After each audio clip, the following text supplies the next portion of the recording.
युवराज सिंह को जो कैंसर हुआ था बहुत कंफ्यूजन था। तो कंफ्यूजन ये था कि उनको लंग कैंसर हुआ, जबकि बिल्कुल गलत। युवराज सिंह को हुआ था, रात में सो के उठा तो थोड़ा म्यूकस निकला, रेड कलर, 14 सेंटीमीटर का ट्यूमर। गेम भी खराब हो गई, सेहत भी खराब हो गई। तो आई थिंक कैंसर को कहा है empire of all the maladies, सारी बीमारियों का महासम्राट। कैंसर एक दिन में होगा नहीं और बदलाव बहुत दिनों से चल रहा होगा। सब कुछ बढ़िया चल रहा है, लाइफस्टाइल बढ़िया चल रही है। एक दिन सुबह उठे, कुछ प्रॉब्लम आई और डायग्नोज हुआ कि आपको कैंसर हो गया है। ये अचानक से कैसे पता चलता है हमें कि कैंसर हो चुका है हमें? एक सिगरेट आपने उठाया तो अपने गुल्लक में उसका 4 गुना पैसा डाल दीजिए। इससे जो बीमारी होगी और अगर खर्चा करना पड़ा आपको, इस रेशियो में खर्चा होगा। छोटे बच्चों जिन्होंने कभी अल्कोहल छुआ नहीं, उनको फैटी लिवर क्यों हुआ? तो जिस फूड पैकेट पे आपके बच्चे को ट्रैक करना है उसमें रेड जरूर होगा। फ्रूट जूस, एनर्जी ड्रिंक, ये सब अगर मैं कहूं तो पॉइजन है। नींद और नमक जितना बढ़ाते जाएंगे ये दोनों चीजें बढ़ती जाएंगी। आप क्या पढ़ते हैं? बहुत एक्सपायरी डेट, और लंबी एक्सपायरी डेट तो आप खुश होते हैं, आपको दुखी होना चाहिए। दूसरा क्या आप देखते हैं? What is in the food, carb, protein, fat, sugar, salt, ये तो देख लिया, लेकिन क्या उस पैकेट पे लिखा है what has been done to the food? एक पुरुष के लिए 24 gram sugar per day upper limit है, लेकिन एक कोल्ड ड्रिंक आप जब लेते हैं तो 39 ग्राम शुगर एक कोल्ड ड्रिंक में आप लेते हैं। नमस्ते, आदाब, सत श्री अकाल। कैसे हैं आप लोग? We are back again with the new podcast. Cancer सुन के थोड़ा डर लगा।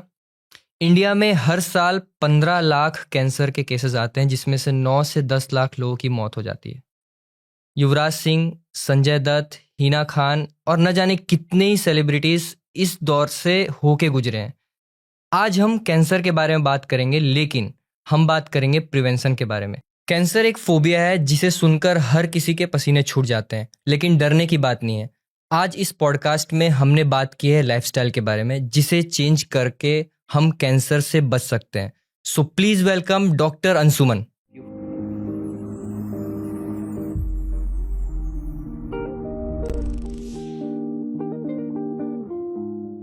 So first of all thank you very much sir for joining this podcast. धन्यवाद सर। आप इंडिया नहीं बोलूँगा मैं, पूरे वर्ल्ड के टॉप सर्जन्स में आते हैं। अभी आप ऑपरेशन थिएटर से ही आ रहे हैं, तो हमारे लिए समय निकालने के लिए बहुत बहुत धन्यवाद। शुक्रिया। तो जब भी हम लोग कैंसर के बारे में बात करते हैं, जैसे ही मैं नाम सुनता हूँ ना, मुझे एक डर सा हो जाता है। हर किसी को हो जाता है। तो सबसे पहले तो ये बताइए सर, कैंसर होता क्या है? इसका जवाब ऐसे शुरू करें, ठीक है, कि कैंसर डर नहीं है।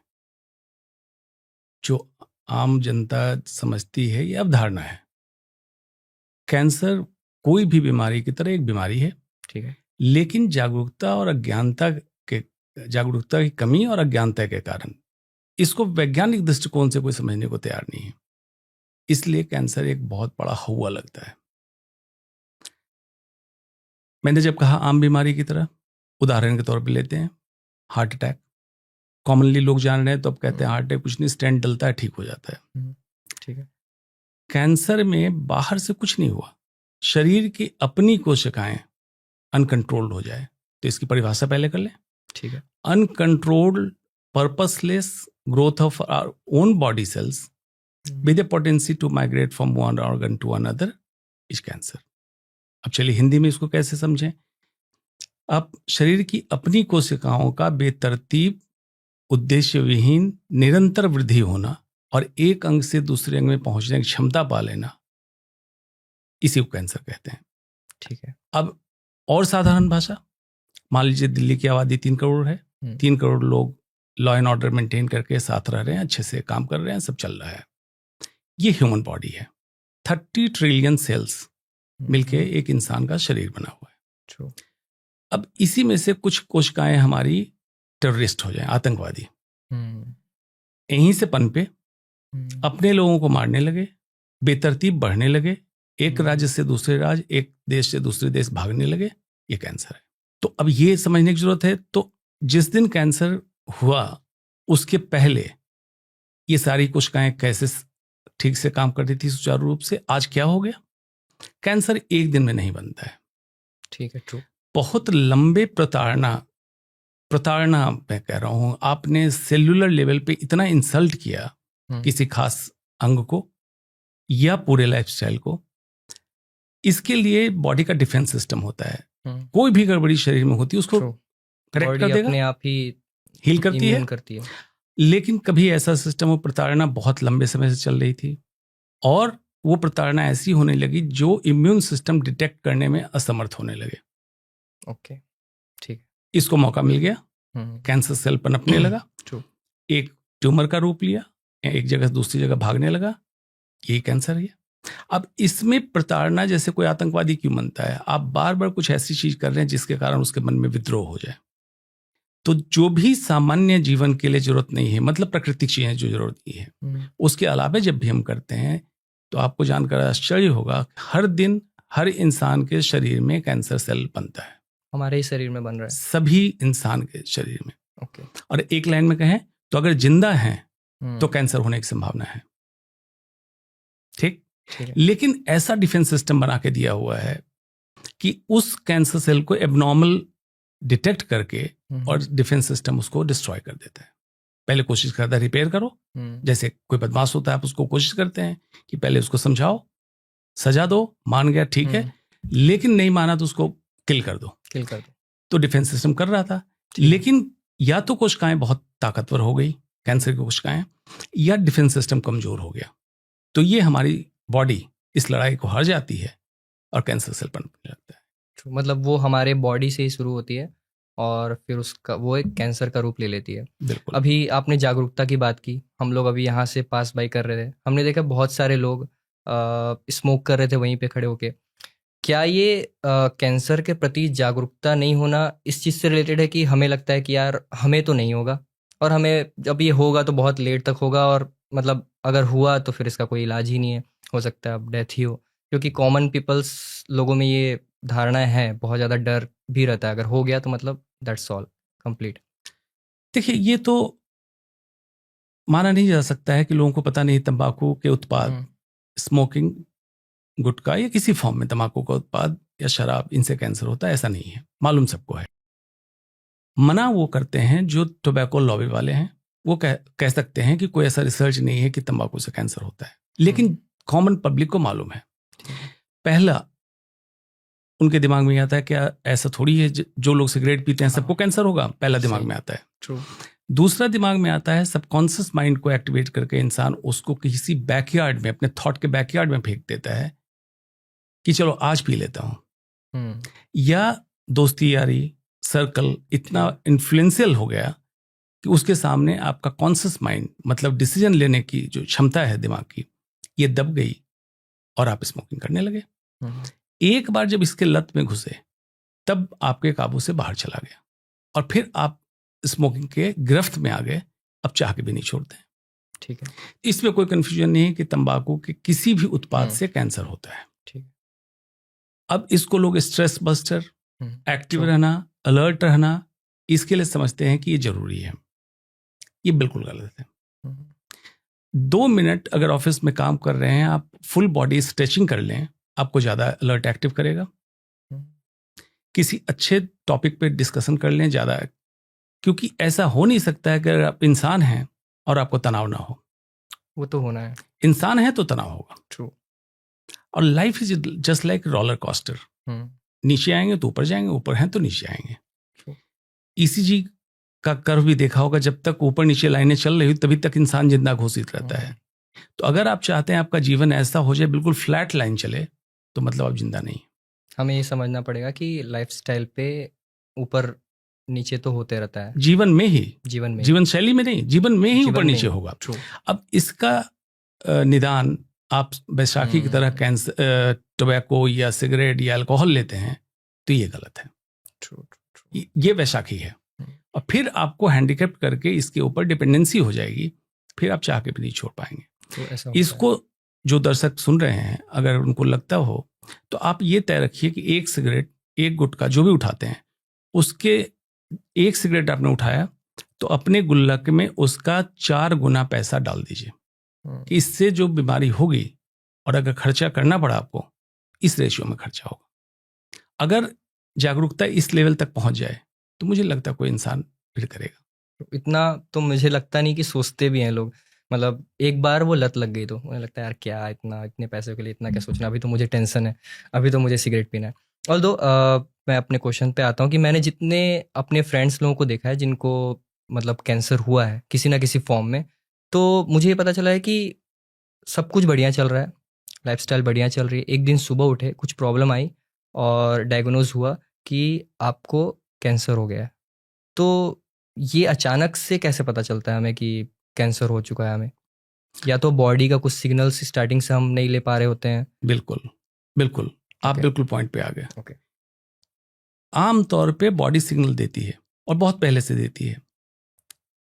दिक्कत यह है कि कोई भी आम तकलीफ, आम बीमारी के लक्षण और कैंसर में शुरुआती लक्षण एक है, अच्छा।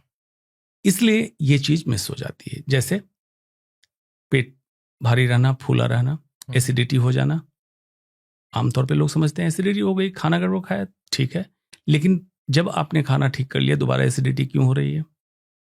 आप ओवर द काउंटर दवा लेके खा लेते हैं। True. ये लक्षण कैंसर में भी होता है और नॉन कैंसर जिसको डिस्पेप्सिया कहते हैं उसमें भी होता है। इसी तरह से कहीं खून आ जाए, कब्जियत होने लगे, महिलाओं में संबंध बनाने समय या पीरियड्स के बीच में ब्लड आ जाए, शरीर के किसी भी अंग में कोई गठान हो जाए, आपको जागरूक रहना है। तो जागरूकता 2 लेवल पे जरूरी है। हर व्यक्ति को जागरूक रहना। कोई भी असामान्य लक्षण अगर 3 हफ्ते से ज्यादा बरकरार रह जाए और आपने बेसिक इलाज करा लिया है तो कैंसर की जांच जरूर कराएं। और हर वो डॉक्टर जो कैंसर का डॉक्टर नहीं है, उसका मरीज अगर ट्रीटमेंट देने के बाद भी जितना अच्छा रिस्पॉन्स आना चाहिए नहीं आ रहा है, तो एक बार उस अंग के कैंसर की जांच करा ले। जैसे किसी व्यक्ति को खांसी हो रही है, ठीक है। आप सबसे पहले क्या सोचते हैं? एलर्जी। एलर्जी होता तो है, एलर्जी कुछ दिनों में ठीक हो जाएगी। एंटीबायोटिक्स ले लेते हैं हम। इन्फेक्शन है तो आपने एंटीबायोटिक ले ली, ठीक हो जाना चाहिए। True. लेकिन ये खांसी बार बार हो रही हो या 3 हफ्ते बाद भी बरकरार है, खास करके अगर आप दिल्ली एनसीआर में रहते हैं जो एक स्मोक चैम्बर आप मान सकते हैं, पोल्यूशन, या स्मोकिंग करते हो, या कोई भी अंगीठी पे खाना बनाना या इस तरह केमिकल इंडस्ट्री फैक्ट्री में काम करते हो, ऐसे व्यक्ति को अगर 3 हफ्ते से ज्यादा खांसी हो, बलगम आ जाए, आवाज में कोई बदलाव होने लगे, उनको सचेत होना चाहिए, कैंसर की जांच करा लें। Okay. महिलाएं इग्नोर करती हैं कि भूख नहीं लगती है, सुबह खाना खाती हैं, शाम तक पाचन नहीं हो रहा है, पेट फूला रहता है या पेट का साइज बड़ा होने लगा है। एक बेसिक जांच अल्ट्रासाउंड की होती है, करवा लें, अपने फिजिशियन को बोलें करवाने के लिए।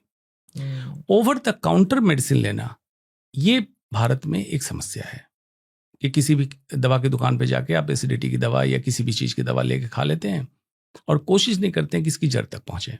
तो हर व्यक्ति को असामान्य लक्षण के लिए जागरूक होना है। हर डॉक्टर को अगर उसका मरीज जो लक्षण लेके आया ठीक नहीं हो रहा है तो उसके लिए जागरूक होना है, कैंसर की जांच करा ले।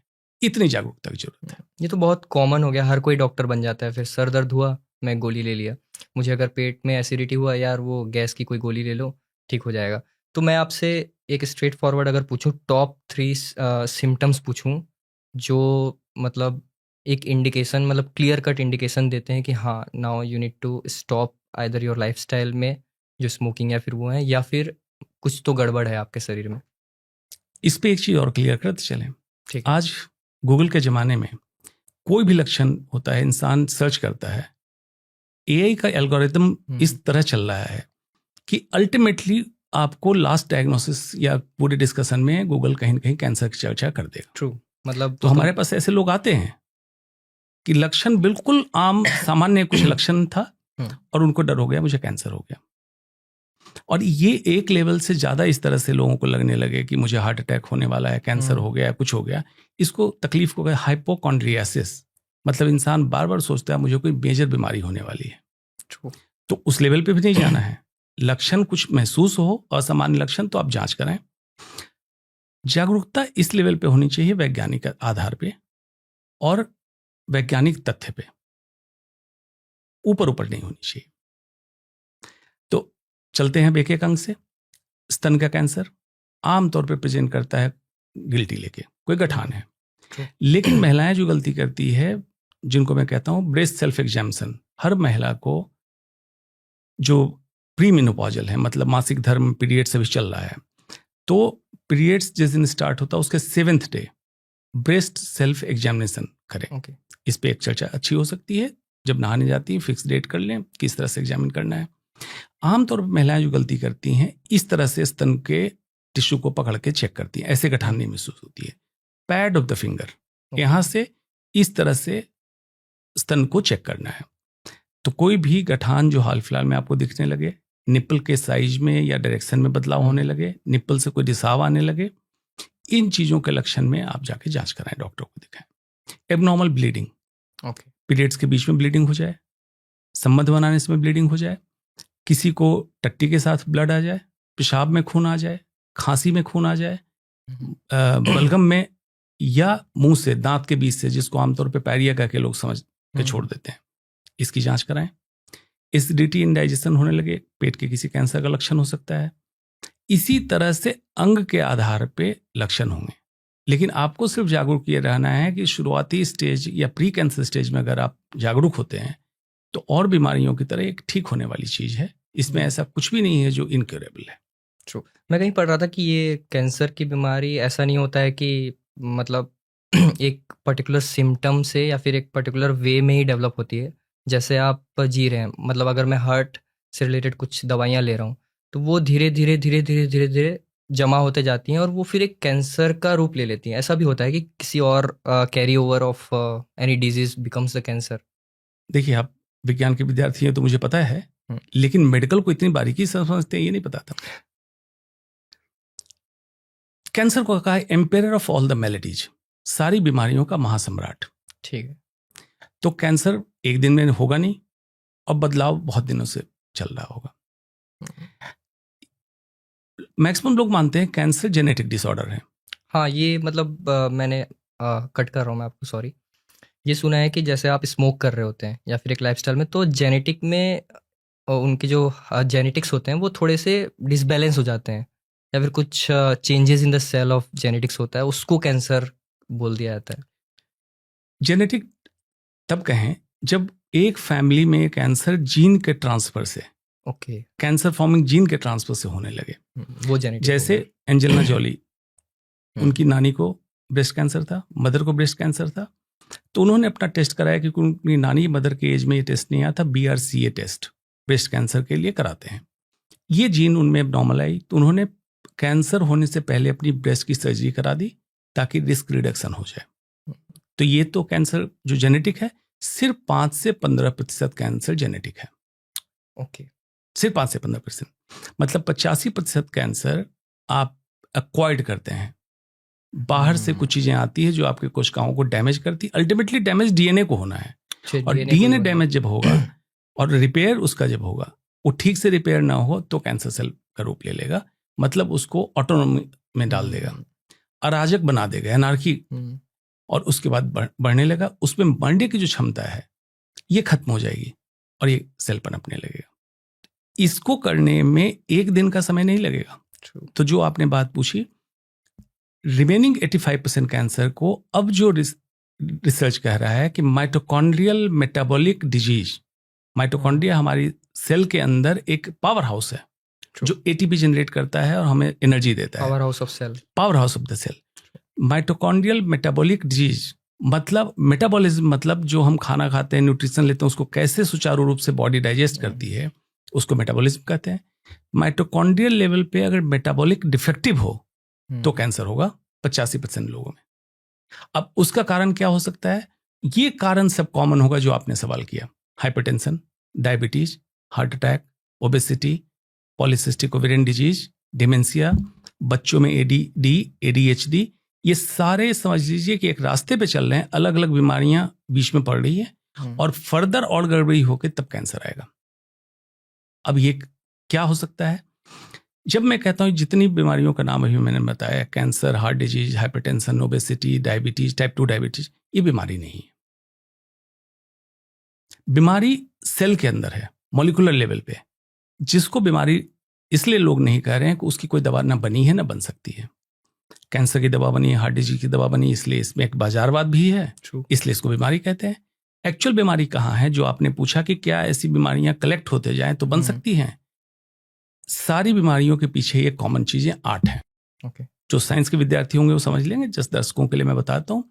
Glycation, methylation, oxidative stress, membrane instability, mitochondrial dysfunction, इस तरह की बीमारियां हमारे सेल के अंदर पहले डेवलप होगी, वो रिपेयर नहीं हो और इसका एक्युमुलेशन बढ़ता चला जाए। यही हार्ट डिजीज कराएगा, हाइपरटेंशन कराएगा, डायबिटीज कराएगा या कैंसर कराएगा। और डायबिटीज और कैंसर तो इतना क्लोजली रिलेटेड है कि टाइप 1 डायबिटीज अलग है जिसमें इंसुलिन डेफिशिएंट होगा, मतलब बच्चे के पैंक्रियाज में बीटा सेल जो इंसुलिन बनाता है इसकी कमी हो या इंसुलिन बन ही नहीं रहा हो। टाइप 2 डायबिटीज जो कॉमन डायबिटीज, उसमें इंसुलिन रेजिस्टेंस है, ठीक है, मतलब इंसुलिन की मात्रा ज़्यादा है लेकिन ग्लूकोज की मात्रा भी ज़्यादा है, तो इंसुलिन और बढ़ाते रहते हैं आप। और हाइपर इंसुलिनिया मतलब इंसुलिन का ज़्यादा होना कैंसर को बढ़ाता है। तो ये दोनों तो का रास्ता एक ऐसा है। हो गया कि हम लोग एक डिजीज को ट्रीट कर रहे हैं और किसी के लिए रास्ता बना रहे हैं। बिल्कुल। तो फिर मतलब इसमें ट्रीटमेंट कैसे हो? फिर मैं अगर किसी डिजीज में हूँ, अगर मुझे कुछ हार्ट से रिलेटेड प्रॉब्लम है या फिर डायबिटीज़ है या फिर बीपी की प्रॉब्लम है, तो मतलब ऐसी क्या चीज़ें हैं जिनका मुझे ध्यान रखना चाहिए कि कोई और बीमारी का रूप ना ले वो? जो मैंने कहा एक्चुअल डिजीजेस, टेक्निकली जो मैंने बताया, glycation, methylation, these diseases are not druggable, इसकी दवा नहीं है। दीज आर फूडेबल, मतलब खाने से आप इन बीमारियों को होने से रोक सकते हैं। सिर्फ खाने से? सिर्फ खाने से मतलब है खान पीन, आहार हाँ, विहार, मतलब ठीक है, सारा। लाइफस्टाइल बोल सकता हूँ पूरा लाइफस्टाइल बोल दें, ओके। खाना मेजर होगा। हम्म। और कैंसर में 30 से 35% कारण कैंसर होने का सिर्फ आपके खाने पीने से। बाकी 30% में स्मोकिंग, अल्कोहल, 10% में मोटापा, इन्फेक्शन, ये सब आता है।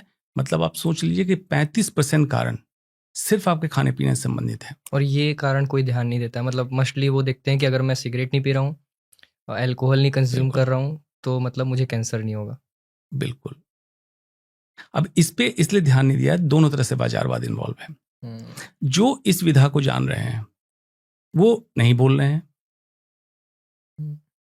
कि लोग बीमार हों तब अस्पताल जाएंगे, ट्रू, तब खर्चा करेंगे, इसलिए नहीं बोल रहे हैं। और दूसरे लोग इसलिए नहीं बोल रहे हैं कि इसमें कोई कंज्यूमरिज्म नहीं है।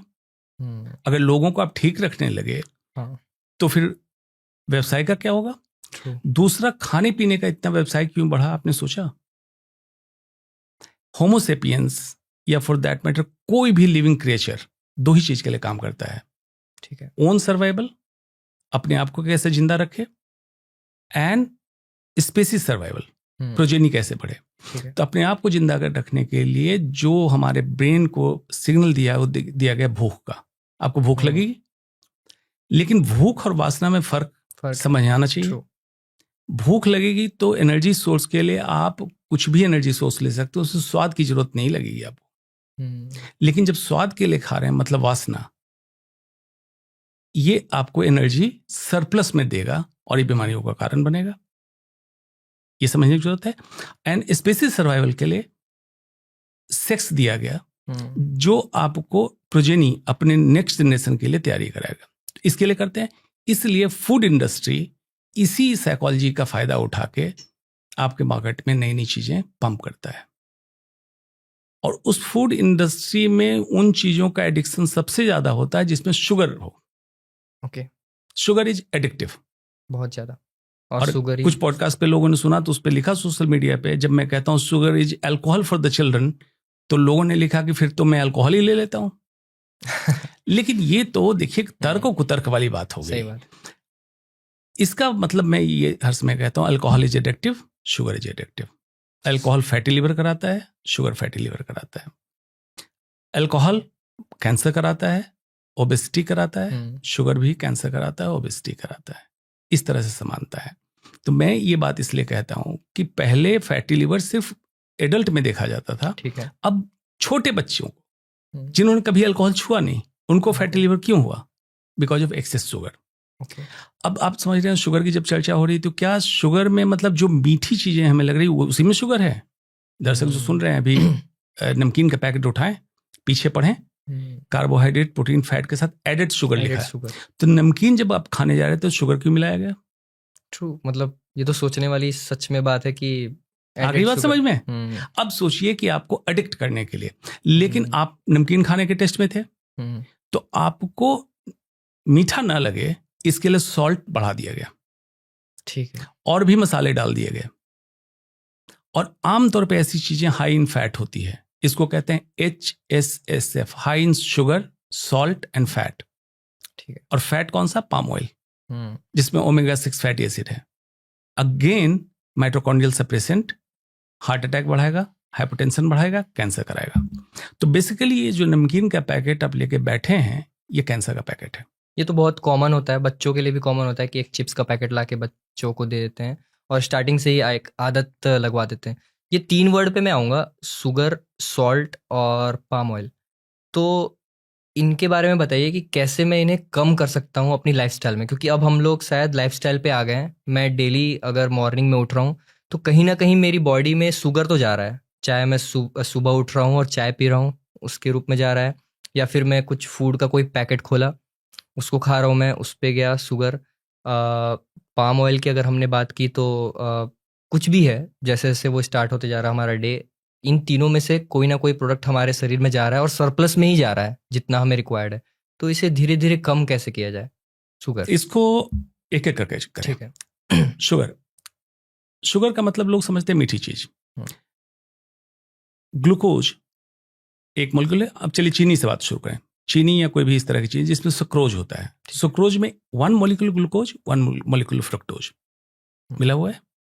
फ्रुक्टोज जो कि फल से निकलता है, कॉर्न से निकलता है, मैपल सिरप में होता है, 3 टाइम्स ज्यादा मीठा है ग्लूकोज से। तो प्योर ग्लूकोज आप नहीं लेते हैं, जब भी लेते हैं फ्रुक्टोज के साथ ताकि मीठा लगे। Glucose is essential for life, but glucose is not essential in the food. अंतर को समझिए। बॉडी के अंदर सिस्टम है कि आप फैट लेते हैं, प्रोटीन लेते हैं, इसको कन्वर्ट करके ग्लूकोज बना के आपके सेल तक पहुंचा देता है। लेकिन जब एक्स्ट्रा ग्लूकोज लेते हैं, एब्जॉर्प्शन के बाद उसका कर्व सडन ऊपर जाता है, जिसको ग्लाइसेमिक लोड कहते हैं, जो डायरेक्ट शुगर आप ले रहे हैं। लिवर की एक कैपेसिटी है, पर डे कितना अल्कोहल कंज्यूम करके आप डाइजेस्ट कर सकते हैं और पर डे कितना शुगर डाइजेस्ट कर सकते हैं। ठीक है। रिकमेंडेड इनटेक एक पुरुष के लिए 24 gram sugar per day upper limit है। ओके, मतलब इतना हम लोग अगर ले रहे हैं तो ठीक है, in the form of sugar अगर ले रहे हैं तो ठीक है। और महिलाओं के लिए 18 ग्राम पर डे। ठीक है। लेकिन अब मान लीजिए लेबर क्लास के लोग हैं, ज्यादा कंज्यूम करते हैं, एथलीट हैं, जो कंज्यूम कर सकते हैं, उनके लिए अलग। एवरेज सिटिंग 2000 कैलोरी जिनकी रिक्वायरमेंट है, उसमें इतना मैक्सिमम लिमिट है। लेकिन एक कोल्ड ड्रिंक आप जब लेते हैं तो 39 ग्राम शुगर एक कोल्ड ड्रिंक में आप पी लेते हैं, 39 ग्राम। मीठी चीजों को आप हटा दें, कितने लोगों से आप पूछेंगे बताएंगे मैं तो मीठा लेता ही नहीं, शुगर नहीं लेता, मैं तो डाइट में। तो अब हर पैक्ड फूड जो हाथ में उठा रहे हैं उसमें पढ़िए कि एडेड शुगर कितना है। एक 50 ग्राम के नमकीन के पैकेट में 6 ग्राम एडेड शुगर है। फिर अब जोड़ते चले जाएं। आप क्रॉस कर रहे थे, चाय की प्याली लिए, 2 बिस्किट उठा खा लिया, शुगर कितना गया। और जितना स्पाइक, ग्लूकोज स्पाइक ऊपर जाएगा, इंसुलिन स्पाइक ऊपर जाएगा, और जितनी बार ऊपर जाएगा इतना ज्यादा रिस्क रहेगा डायबिटीज, हार्ट अटैक और कैंसर होने का, जितना स्पाइक हो। तो पहले जो आपने बात कही शुगर, तो शुगर को आपको समझने की जरूरत है कैसे ले सकते हैं। फ्रूट जूस, एनर्जी ड्रिंक, ये सब अगर मैं कहूं तो पॉइजन है। जो इच्छुक हैं फल खाने में, वो एज इट इज फल रिकमेंडेड इनटेक में अपने सीजन के हिसाब से खाएं, प्रिजर्व फ्रूट्स ना खाएं और जूस ना लें। अगर ये आपको ज्ञान हो गया तो ये तय रखिए कि पर डे शुगर आपका कम होता चला जाएगा। सॉल्ट इंटेक 6 ग्राम पर डे एक इंसान के लिए, इंडिया जैसे कंट्री में रहने के लिए 6 ग्राम नमक एडेड शुगर की जरूरत है। नमक बेसिकली क्या है? सोडियम क्लोराइड एंड पोटेशियम आपको मिल जाता है, एडिशनल में एडेड में मैग्नीशियम, ये सब मिलता है। अब सोडियम क्लोराइड आपको, सोडियम एंड क्लोराइड वेजिटेबल में भी है, बहुत सारे सीरियल्स में है, वहां से ले रहे हैं। तो टॉप अप एडेड 6 ग्राम।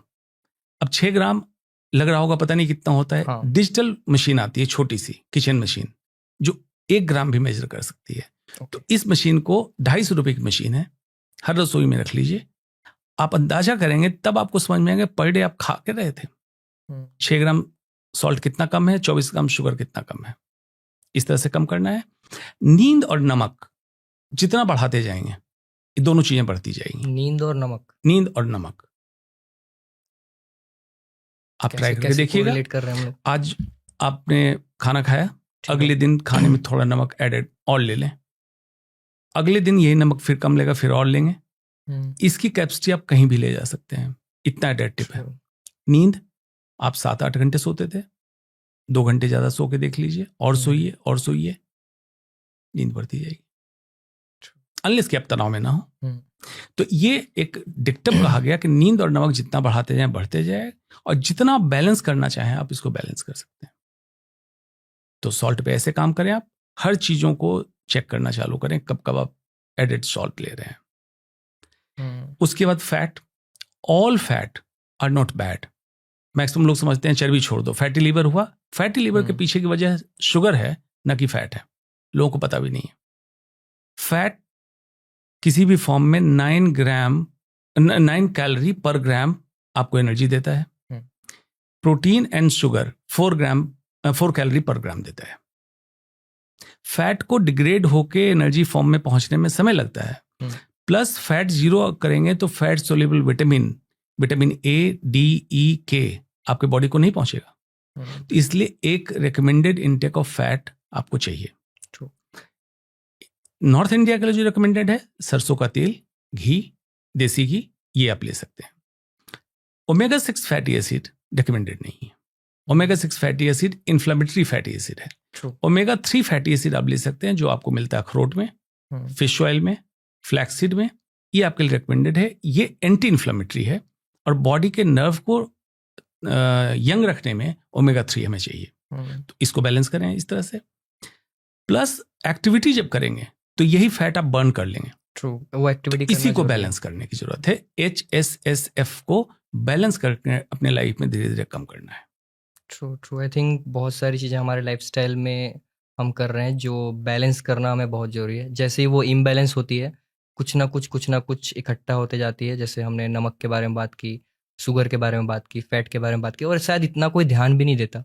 हर किसी को ये लगता है कि मुझे तो नहीं होगा कुछ, बढ़िया खाओ, बढ़िया सो। हमें जो शुरू से ही बोला जाता है कि अच्छे से खाओ, अच्छे से सो, और कोई बात नहीं, सब कुछ ठीक होगा। आई थिंक मैं इसको थोड़ा और लिमिट करता हूँ और ये पूछना चाहता हूँ कि टॉप 3 ऐसे कौन से फूड्स हैं जो हमें आज से अवॉइड करने चाहिए, या फिर जो over the period cancer causing होते हैं। जब अपने फूड की बात कही, जितनी processed and ultra processed food होगा ये बीमारियों का कारण होगा, जिसमें कैंसर भी है। प्रोसेस्ड अल्ट्रा प्रोसेस्ड फूड किसे कहते हैं ये समझने की जरूरत है। ब्राजील का क्लासिफिकेशन नोवा क्लासिफिकेशन, फूड का नोवा 1, 2, 3, 4। 1 और 2 इंसान के खाने योग्य है, एंड 3 और 4 processed and ultra processed food खाने योग्य नहीं है। कैसे समझेंगे? खेत में कोई चीज जब उगाई गई, वो इंसान के मुंह तक पहुंचने में उसकी जितनी ज्यादा प्रोसेसिंग होगी उतना ही इंसान के लिए नुकसान करता जाएगा। और जितनी कम प्रोसेसिंग होगी, रॉ होगा, उतना बेहतर होगा। उदाहरण के तौर पे आप गेहूं का आटा पिसवाते हैं, उसमें फाइबर भी है, स्टार्च भी है, एंटीऑक्सीडेंट भी है, थोड़े से विटामिन भी हैं। ठीक है। लेकिन अगर आपको इसको मैदा कर दिया जाए तो फाइबर आउट कर दिया, केमिकल दिया गया प्यूरिफाई करने के लिए, वाइट बनाने के लिए, और इसके जो विटामिन एंटीऑक्सीडेंट जो आउटर कोटिंग में था ये भी निकाल दिया गया। तो आप सडन ग्लूकोज पीक लिया, केमिकल को साथ में ले लिया। इसी तरह से जितनी चीजें प्रोसेस करके बनाई जाती है उसकी शेल्फ लाइफ, SHELF मतलब अलमीरा पे रखने की लाइफ बढ़ाने के लिए, लेकिन सेल्फ लाइफ आपकी कम होती है, इस पे आप ध्यान नहीं देते। तो पहली चीज आपके लाइफ से जो हटानी है, कोई भी डब्बा बंद चीज, processed ultra processed food in the form of खाना या पीना, ठीक है, आप अपनी लाइफ से हटाएं। अब इसको याद कैसे रखेंगे? लिस्ट तो इतनी बड़ी पॉडकास्ट में दी नहीं जा सकती है। मतलब मेरे को लगता है हर चीज पैक्ड, और अब तो हम लोग ऐसे मूव आउट हो रहे हैं लाइफस्टाइल में कि हम लोग हर कुछ पैक्ड ही खा रहे हैं, चाहे खाना हो चाहे कुछ भी हो, वो बेतरतीब खा रहे हैं। इसको ऐसे याद रखें, 3 रसोई है। भगवान की रसोई, प्रकृति ने एज इट इज जो दिया आप खा सकते हैं, भगवान की रसोई ये आपको स्वस्थ रखेगी। इंसान की रसोई, शुद्ध भारतीय भोजन जो हमारे रसोई में गरम गरम बन रहा हो, चावल दाल सब्जी रोटी जो भी खाना चाहें, इंसान की रसोई। शैतान की रसोई, जो भी चीजें पैक करके आपके पास भेजी जा रही है उसमें तो अब ऐप बेस्ड इतने फूड स्टफ आपके पास आ रहे हैं, प्लास्टिक के डब्बे में बंद होके, प्लास्टिक से केमिकल लीच हुआ गरम, उसके बाद आपने और टाइम पे कभी रात में ऐप बेस्ड ऑर्डर करके खाना खाया जो सर्कैडियन रिदम के उल्टा किया आपने, जिसमें इंटेस्टिन को रेस्ट चाहिए, आपने इंटेस्टिन को लोड दिया।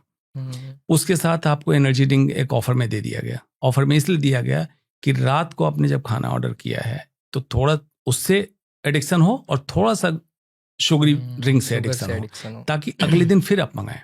ट्रू। दूसरा कंज्यूमरिज्म में क्या किया गया, आप किसी भी बड़े फूड चेन को देखिए, उनके बोर्ड में मैक्सिमम कलर रेड क्यों होता है? विबिग्योर स्पेक्ट्रम में रेड आपको सबसे दूर से दिखता है, इसलिए रुकने के लिए लाइट रेड लाइट की गई। तो जिस फूड पैकेट पे आपके बच्चे को अट्रैक्ट करना है उसमें रेड जरूर होगा। बड़े बड़े आउटलेट को जरा सोच के देखिए, उसका कलर मैक्सिमम क्या है? रेड है। तो मैं इसको वेज नॉन वेज से रिलेट कर रहा हूँ क्या? ये तो जनरल खाने की बात हुई। Veg versus non veg, obviously मैं उस बात पे आ रहा था। प्रोसेस अल्ट्रा प्रोसेस पहला हटा दिया, ठीक है। Plant based food always better. This is the second point कि हमें प्लांट बेस्ड फूड पे आना चाहिए। ठीक है। प्लांट बेस्ड फूड, अनेकों रिसर्च आ गया, प्लांट बेस्ड फूड बेटर है।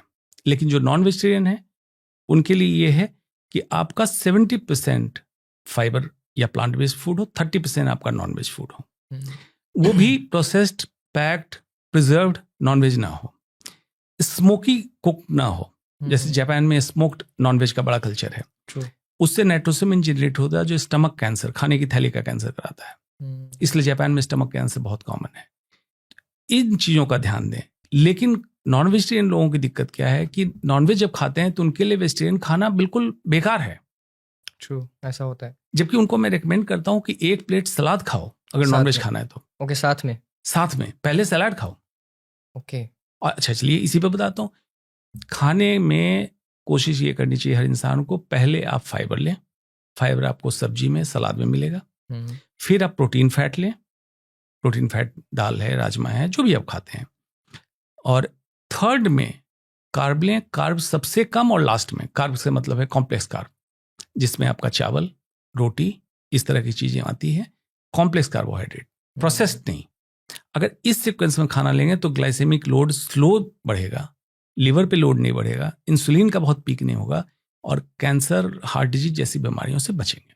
ट्रू। आई थिंक हमने बहुत सारे प्रिवेंटिव मेजर्स के बारे में बात कर ली। सो बोलते भी है ना कि prevention is better than always better than cure. क्योंकि वहाँ उस स्टेज तक पहुँचना ही क्यों है, जबकि कुछ चीज़ें अपनी लाइफस्टाइल में ही चेंज करके हम लोग वहाँ तक नहीं पहुँचे। इसमें जब लाइफस्टाइल की बात होती है तो एक बहुत ही काउंटर एग्जांपल दिया जाता है। हमारे क्रिकेट के बहुत बड़े प्लेयर हैं युवराज सिंह, एक स्पोर्ट्स पर्सनैलिटी है वो, ठीक है। वो एक लाइफस्टाइल फॉलो करते हैं, अपने शरीर का ध्यान भी रखते हैं, बट इसके बाद भी ऐसा कौन सा रूटीन ब्रेक होना या फिर क्या चीज़ है जिससे कैंसर हुआ उन्हें? युवराज सिंह को जो कैंसर हुआ था, बहुत कन्फ्यूजन था। जिस दिन उन्होंने उनके जानने वाले ने जब डिक्लेयर किया था तो कन्फ्यूजन ये था कि उनको लंग कैंसर हुआ और लोगों ने कोरिलेट किया था कि night life, party, this that, जबकि बिल्कुल गलत था। युवराज सिंह को हुआ था extra gonadal germ cell tumour. जैसे इंसान में, पुरुषों में टेस्टिस है, टेस्टिस के अंदर ये ट्यूमर जो होता है उसको कहते हैं germ cell tumour. Extra gonadal मतलब टेस्टिस से बाहर ये अगर ट्यूमर बने, उनके फेफड़े के बीच में एक ट्यूमर बना था जो extra gonadal germ cell tumour. ये ट्यूमर कंजेनिटल मतलब बच्चा जब पैदा होता है तो अपने माँ के गर्भ से जब निकलता है तभी कुछ सेल रेमिनेंट, मतलब वहाँ बचे हुए सेल्स टेस्टिकल के वहाँ रहते हैं और बाद में किसी कारणवश ट्यूमर का रूप ले ले। इसका किसी भी लाइफस्टाइल से, किसी भी फिटनेस प्रोग्राम से इसका कोई लेना देना नहीं है। मतलब कोई ऐसी लाइफस्टाइल नहीं है जो इस ट्यूमर को एक्टिवेट करती है। तो इसलिए ये कंफ्यूजन हटाना है कि उनको कोई लाइफस्टाइल रिलेटेड ट्यूमर था। आई थिंक ये काफ़ी क्लियर हुआ। अदरवाइज किसी को भी कुछ बोलो लाइफस्टाइल से रिलेटेड तो बोलेंगे फिर युवराज सिंह को क्यों हुआ। अभी जब सेलिब्रिटीज़ की बात हो ही रही है तो मैं संजय दत्त का भी एक एग्जांपल लूँगा। हिना खान भी अभी डायग्नोस्ड हुई हैं, बट मैं इसको थोड़ा सा रिलेट करूँगा कि जब भी किसी को कैंसर होता है या फिर कोई भी बड़ी बीमारी होती है, हम लोग फॉरेन चले जाते हैं इलाज के लिए। तो क्या आपको लगता है कि हमारी Indian health care system is enough to battle the so called big disease? Indian health care system काफी बैलेंस्ड है। अब मैं आ रहा हूं, पहले तो ये शुरू करें सेलिब्रिटी सो कॉल्ड, Yeah. मैं सेलिब्रिटी नहीं मानता उनको, लेकिन सो कॉल्ड सेलिब्रिटी क्यों जाते हैं बाहर? मीडिया से बचने के लिए, मीडिया से बचने के लिए। नंबर 1। नंबर 2, जहां ज्यादा खर्च हो तो लोगों की एक मानसिकता बनी हुई कि हाँ। इलाज वहां अच्छा होता है। जो बात आपने हिना खान की कि इरफान खान को कैंसर इरफान हुआ, खान को भी हुआ था। तो इसमें 2 पहलू है। एक बाहर क्यों गया, मैंने बता दिया, ठीक है। जिसके पास पैसे हैं हम्म, वो बाहर जा सकता है, मीडिया से बचना भी है, जरूरी भी हो गया। ट्रस्ट भी तो- बाहर ही ज्यादा होता है कि पैसे शायद क्यों मैं खर्च बाहर होते से हैं। ज्यादा जल्दी ठीक हो जाऊं। देखिए, इसमें समझने की जरूरत है नीड एंड वांट। ठीक है। India need cancer treatment and facility for cancer. Hmm. Want, अगर हमारे पास फिजिबिलिटी है, अफोर्डेबिलिटी है, तो हम इलाज कहीं करा सकते हैं। ट्रू। ये जरूरी नहीं है कि इंडिया में इलाज की कमी हुई इसलिए हम बाहर गए, ये अलग पहलू है। दूसरा पहलू आता है सेलिब्रिटी, और लोग समझते हैं सेलिब्रिटी मतलब ये तो बहुत फिट रहते हैं, अपने खाने पीने का बहुत हाँ, ध्यान मतलब देते हैं। काफी अब खाने चलिए पीने एक एक चीज को जोड़ते हैं। ठीक है। रात में ये लोग काम करते हैं, दिन में सोते हैं। Abnormal circadian rhythm, circadian rhythm brain के अंदर एक बायोलॉजिकल क्लॉक है जो सूरज की किरणें जब निकलती है उससे हमें जगाता है और सनसेट के समय हमें सुलाना चाहता है। ठीक है। इसको अगर आप बिल्कुल रिवर्स कर देंगे या उल्टा कर देंगे, मतलब रात को जगे रहेंगे, दिन में सोएंगे, तो cancer, heart disease, hypertension, diabetes जैसी बीमारी बढ़ेगी। ये नर्सेज स्टडी हुई यूनाइटेड किंगडम में, जिसमें पहले नर्सेज को रिक्रूट किया गया, बाद में और भी महिलाओं को किया गया जो अच्छा। रात में काम करती थी। देखा गया स्तन कैंसर बढ़ गया। तो पहला, रात में जगना। दूसरा, कौन सा खाना खाते हैं ये? क्या अपने घर का गेहूं का पिसा हुआ आटा उसकी रोटी खाते हैं? खेत का चावल खाते हैं? या इनके लिए सैंडविच और ये सब 5 स्टार से पैक होके आता है? कुछ फिल्म इंडस्ट्री में ऐसे लोग हैं, मैं जानता हूं, अच्छे फेमस हैं, जिनकी लाइफस्टाइल वाकई फॉलो करने लायक है, जो टाइम पे एक्सरसाइज करते हैं, टाइम पे सोते हैं, बाहर की चीजें नहीं खाते हैं, घर का बना खाते हैं, वो अलग हैं, उनके बारे में चर्चा कोई नहीं कर रहा है। दूसरा, तीसरा, ये कॉस्मेटिक का इस्तेमाल। जितना ज्यादा कॉस्मेटिक का इस्तेमाल ये लोग करते हैं, जिसमें हैवी मेटल्स और बहुत सारे कैंसर फॉर्मिंग एजेंट्स हैं जो ट्रांसक्यूटेनियस मतलब स्किन के थ्रू एब्जॉर्ब हो रहा है, इसके बारे में इनको अवेयरनेस किसी ने दिया? नहीं, ये तो अवेयरनेस ऐसा है कि जो बहुत कॉमन लोग भी मिस करते हैं कि हमें कुछ भी कॉस्मेटिक मटेरियल दिखा, हम बोलते हैं कि यार फेस में अप्लाई करें, मतलब ये ऐसा हो रहा है कि स्किन के थ्रू ही वो हमारी बॉडी में एंटर कर रहे हैं, ट्रांसक्यूटेनियस। तो इसलिए इसके लिए अवेयरनेस जरूरी है कि किसी भी कॉस्मेटिक का इस्तेमाल करने से पहले डोज एंड ड्यूरेशन दोनों इंपॉर्टेंट है। आप देखें कि उसके अंदर है क्या, पैराबेन है कि नहीं, थैलेट्स है कि नहीं, और ड्यूरेशन कितना फ्रिक्वेंट आप इस्तेमाल कर रहे हैं। इस्तेमाल करने के बाद क्लीन करके हटाते हैं कि नहीं हटाते हैं। जितनी देर टच में रहेगा उतना एब्जॉर्प्शन बढ़ेगा। इन चीज़ों का ध्यान देना है। उसके बाद इनके घर में भी खाना बनता है, किस में बनता है? नॉन स्टिक के बर्तन में।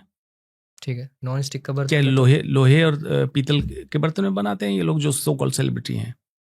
उसमें क्या है? टेफ्लॉन। टेफ्लॉन पीफैस एलिमेंट है, पीफॉस है, पर एंड पॉली फ्लोरो एल्कलाइल सब्सटेंस।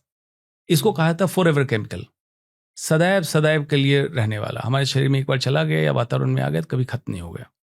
ये नॉन स्टिक तो हर कोई यूज करता है। Exactly. US non stick ban किया, अब जाके उन्होंने चेक किया तो बैंडेड जो हाथ कटने पे लगाते थे उसमें जो क्या उसको वाटर रेजिस्टेंट बैंडेड, उसको बैन किया है रिसेंटली, क्योंकि उसमें पीफैस था। आपका पिज्जा कवर होके आता है बटर पेपर, घर में आप बटर पेपर इस्तेमाल करते हैं, उसमें कैसे नॉन ग्रीजी होता है? कागज कभी नॉन ग्रीजी हो सकता है क्या? उसको नॉन ग्रीजी बनाने के लिए पीफैस की कोटिंग होती है और वो कैंसर फॉर्मिंग है। इस तरह से जब इनकी लाइफस्टाइल को आप डिकोड कीजिएगा तो पता चलेगा ये भी अज्ञानता के वजह से बहुत सारी चीजें ऐसी कर रहे हैं जो बीमारी का कारण है, इनको पता भी नहीं है। तो हमें जागरूक ये होना है कि नेचर हमारे लिए जो भी चीजें बना के दे रहा है बहुत ही अच्छा बना के दे रहा है, अनलेस कि इंसान ने उसको बर्बाद ना कर दिया और इससे वायु को प्रदूषित कर दिया, अंडरग्राउंड वाटर को पीने लायक नहीं छोड़ा, इंसेक्टिसाइड फर्टिलाइजर डाल के खाना मतलब प्रोड्यूस उगा रहे हैं, ये अलग चीज है। Otherwise nature as it is दे रहा था, इसको खराब करके, अब रिसेंटली आपने सुना होगा सिंगापुर हांगकांग में मसाले पकड़े गए जिसमें कैंसर फॉर्मिंग गैस मिली, तो मसाले को लंबा कैसे प्रिजर्व करेंगे? इथिलीन ऑक्साइड गैस डाल के भेजते थे। ट्रू। इन चीजों पे बारीकी से ध्यान देने की जरूरत है। अब लोग सोच रहे होंगे, सुन के डर भी रहे होंगे ट्रू। कि करें क्या। करे क्या? करना सिंपल है, बैक टू बेसिक्स। ठीक है।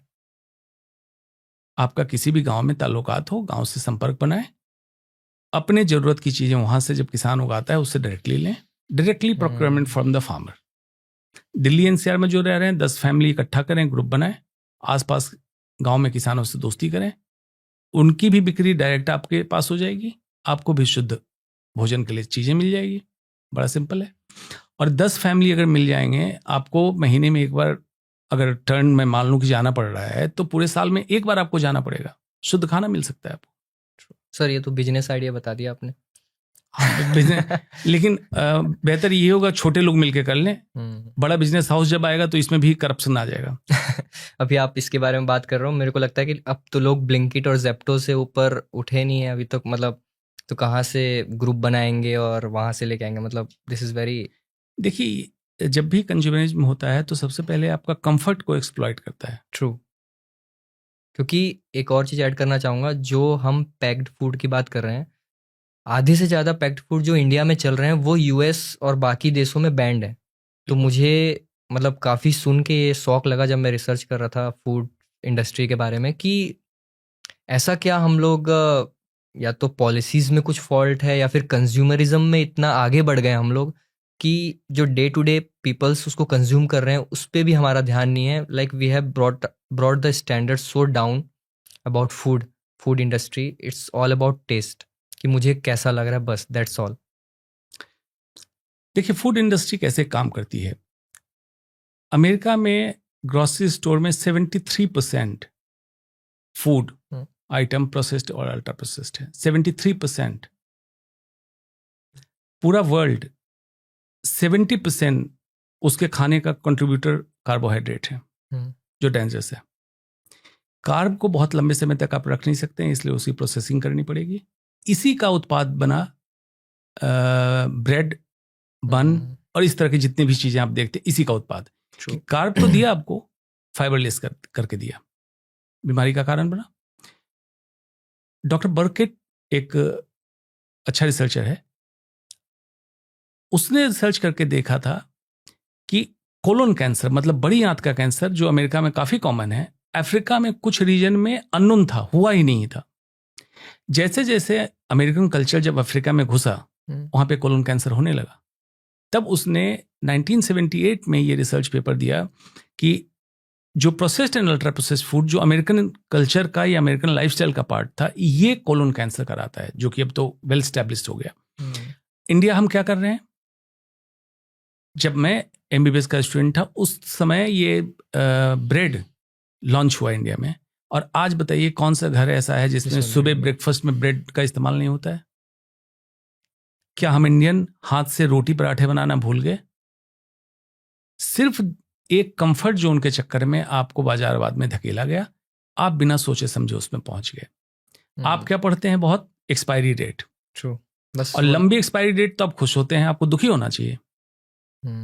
दूसरा क्या पढ़ते हैं? सेल्फ लाइफ बढ़ाई गई है, जो आपने अभी पॉडकास्ट में पहले बताया। बिल्कुल। दूसरा क्या आप देखते हैं? What is in the food? Carb, protein, fat, sugar, salt, ये तो देख लिया। लेकिन क्या उस पैकेट पे लिखा है what has been done to the food?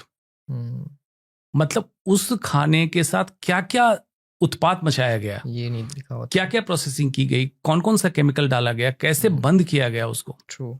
ये तो आपने देखा नहीं ना, उस पे लिखा गया। तो आइडियली उस पे तो लिखना चाहिए what has been done to the food, किस तरह से आपने प्रिजर्व किया उसको, किस तरह से हमारे पास पहुंचाया।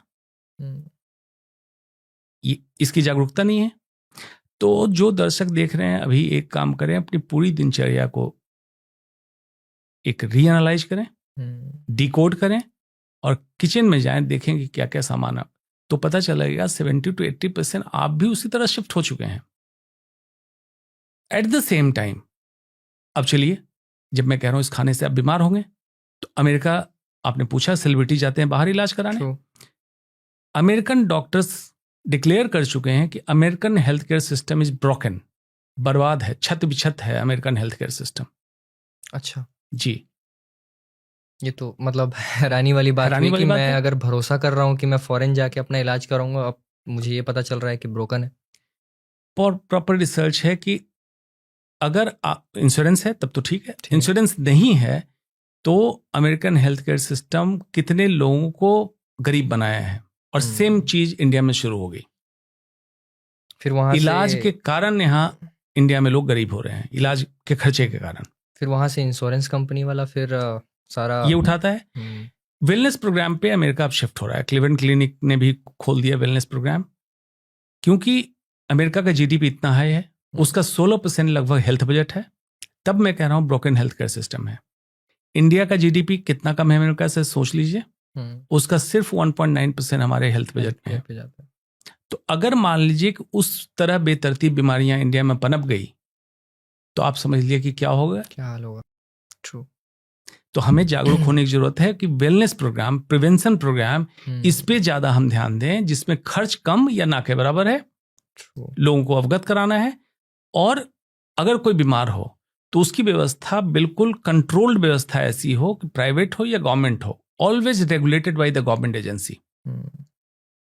मतलब प्राइवेट कॉर्पोरेट हॉस्पिटल को बेलगाम नहीं छोड़ देना है कि तुम्हें जो मर्जी है चार्ज कर लो। ट्रू।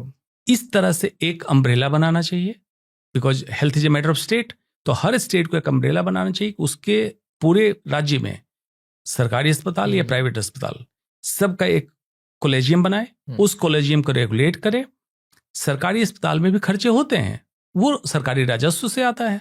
प्राइवेट अस्पताल में जो खर्चे होते हैं, मान लीजिए आयुष्मान कार्ड चालू कर रहे हैं, तो आप सिंपली कहिए कि भाई इस स्टेट में कोई भी इलाज प्राइवेट में कराता है उसका बिल भेजिए, गवर्नमेंट खर्च करेगी। और इन द मीन टाइम आप गवर्नमेंट सेक्टर को एम्पावर कर लें, मजबूत कर लें। आयुष्मान कार्ड तो प्राइवेट के लिए हो गया, धीरे धीरे स्वास्थ्य व्यवस्था हो जाए तो स्वास्थ्य व्यवस्था के ऊपर लोड कम होगा, खर्चे कम होंगे, वेलनेस प्रोग्राम स्ट्रांग होगा तो लोग बीमार कम होंगे। और मैं उस दिन अपने आप को सफल चिकित्सक मानूंगा जिस समय भारत को मेरे जैसे डॉक्टरों की जरूरत कम होने लगेगी। सफल चिकित्सक की निशानी यही है। अदरवाइज जिस देश में अस्पताल, पुलिस चौकी और कचहरी बढ़ने लगे वो देश विफल होता है। लोग स्वस्थ होंगे तो अस्पताल कम बनेगा, लोग सिविक सेंस में होंगे, भाईचारा से रहेंगे तो पुलिस चौकी और कचहरी कम होगी। इतनी की जरूरत है। प्रॉपर सिविक सेंस, स्वास्थ्य, शिक्षा, सुरक्षा अगर स्ट्रांग कर दें, देश खुशहाल होगा। और ये हिंदुस्तान कर सकता है। सबसे खास बात है भारत कर सकता है। आप पूछ रहे होंगे भारत क्यों कर सकता है? देखिए, जुमलेबाजी अगर करते रहेंगे विश्वगुरु बन जाएगा, आप कभी नहीं बनेंगे। हेल्थ का ही उठाइए, 6 सिस्टम इंडिया में काम कर रहा है। मॉडर्न मेडिसिन जो हम लोग हैं ये विदेश से आया, होम्योपैथ जर्मनी से आया इंडिया में। इंडिया का अपना बहुत स्ट्रांग आयुर्वेद है जिसका प्रतिनिधित्व आज एक अनपढ़ व्यक्ति कर रहा है। पढ़े लिखे आयुर्वेद के वैद्य नहीं कर रहे हैं, क्योंकि उनको आपने नीचे दबा के रखा हुआ है। उनको जगाइए। नेचुरोपैथ, यूनानी और सिद्धा, ये 6 पद्धतियां हमारी है। 6 को होलिस्टिकली एक अम्ब्रेला में डाल दें और सारे पद्धति के लोग मिलके इलाज करें। इसमें तू मैं की जगह नहीं है। मिलके वेलनेस प्रोग्राम चलाएं, मिलके लॉन्जिविटी प्रोग्राम चलाएं, तब जाके भारत वाकई विश्वगुरु बन सकता है स्वास्थ्य में। ये संभव है। और आई थिंक मुझे लगता है कि हमने अभी जितनी सारी बातें की, आपने जितनी अच्छे तरीके से हमें समझाया कि कैसे एक हेल्थ केयर सिस्टम चलता है और कैसे हम अपने देश को हेल्थ केयर के मामले में, ना कि सिर्फ हेल्थ केयर, आई थिंक आपका जो 3 चीज़ों का जो बात था, स्वास्थ्य, शिक्षा, सुरक्षा, हाँ, वो भी यूनिवर्सिटी हमारे यहाँ थी। हमें लेकिन अफसोस बस जिस समय विदेश ऑक्सफोर्ड, हार्वर्ड, कैम्ब्रिज बनाने में काम कर रहा था, हम किसी और चीज में उलझे थे। तो हमारी जरूरत यह है कि हमने विश्व को शिक्षा दी है।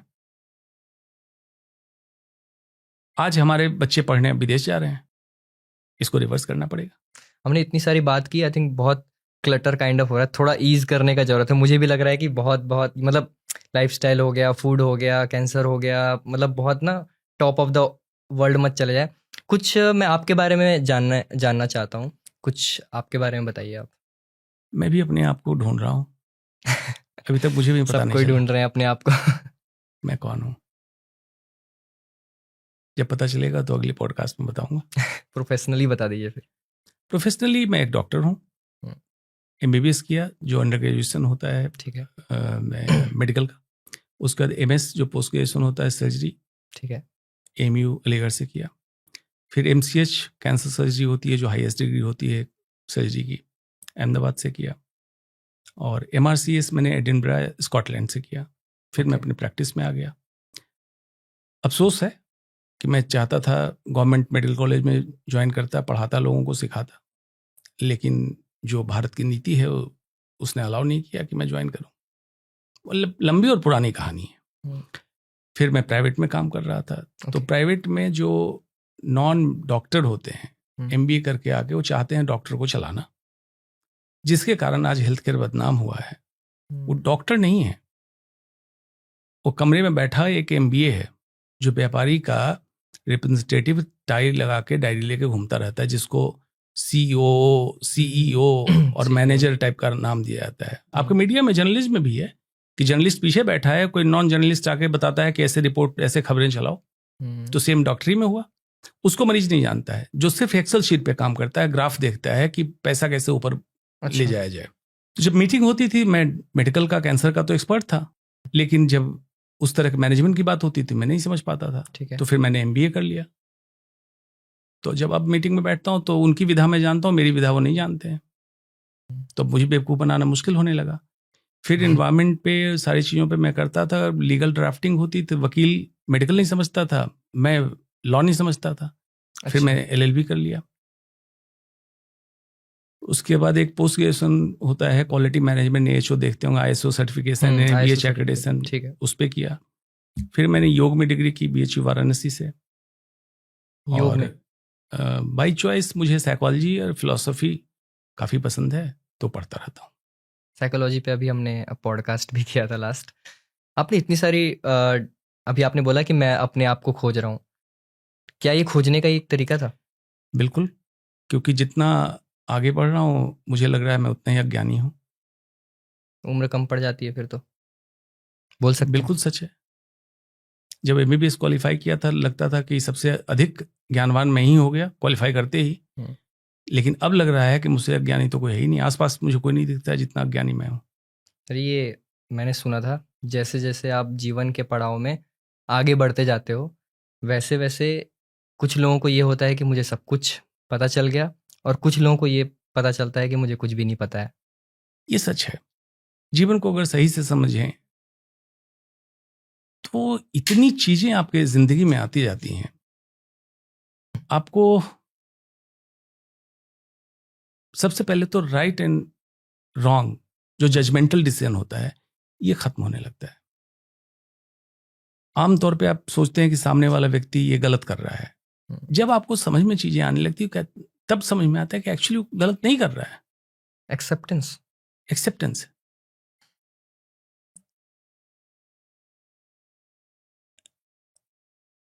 फ्री विल पे अगर बात करें, रॉबर्ट सेपल्स्की है, उसने बड़ी अच्छी किताब लिखी, फ्री विल। लोगों को लगता है कि मेरी इच्छा और जो मैं चाहूंगा कर सकता हूं। There is no free will.